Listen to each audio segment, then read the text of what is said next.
Oke, sekarang kita masuk ke soal nomor 89. Sultan Ageng Tirtayasa berupaya untuk mengembangkan kejayaan Kesultanan Banten dengan cara Sultan Ageng Tirtayasa. Ya, ini adalah raja atau sultan Banten terbesar yang mencapai masa kejayaannya ya pada periode 1660-an. Oke. Nah, di bawah pemerintahan Sultan Ageng ini, ya Banten memiliki luas wilayah ya mulai dari Sunda Kelapa kemudian sampai Lampung. Nah, ini dikarenakan bagaimana Sultan Ageng mampu mengelola, memanage kekuasaannya begitu baik. Nah, sehingga Banten menjadi sebuah kerajaan yang maju pasca nanti jatuhnya Malaka. Nah, setelah jatuhnya Malaka, para pedagang mencari pelabuhan baru yang bebas dari pengaruh Portugis, yaitu Aceh dan salah satunya Banten dan kemudian Demak. Nah, Banten menjadi pelabuhan atau bandar internasional dikarenakan Sultan Ageng saat itu menerapkan kebijakan bahwa Banten itu adalah pelabuhan terbuka bagi siapapun.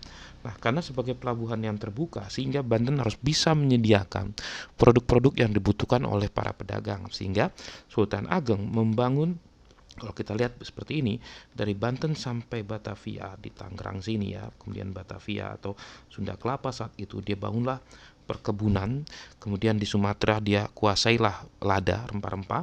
Di sini dia bisa produksi padi, kelapa, dan kebutuhan yang lainnya sehingga membuat pelabuhannya begitu ramai.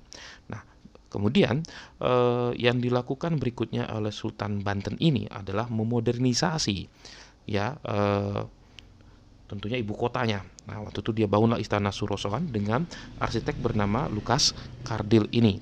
Nah, makanya cukup unik ya, Istana Surosoan ini ada sentuhan Eropanya. Tapi sayangnya Lukas Kardil ini kemudian berkhianat, dia malah nanti ikut membantu Sultan Haji putra Sultan Ageng bekerja sama dengan VOC untuk bisa menggantikan Sultan Ageng, Sultan Haji ini untuk menggantikan Sultan Ageng karena Sultan Haji mau bekerja sama dengan VOC, sedangkan Sultan Ageng tidak mau bekerja sama dengan VOC karena VOC menginginkan suatu bentuk monopoli perdagangan.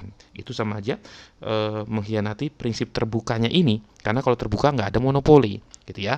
Nah, jadi nomor 89, pernyataan nomor 1 memajukan perdagangan Banten dengan meluaskan betul ya kan sampai ke Lampung, kemudian dia juga modernisasi perdagangannya.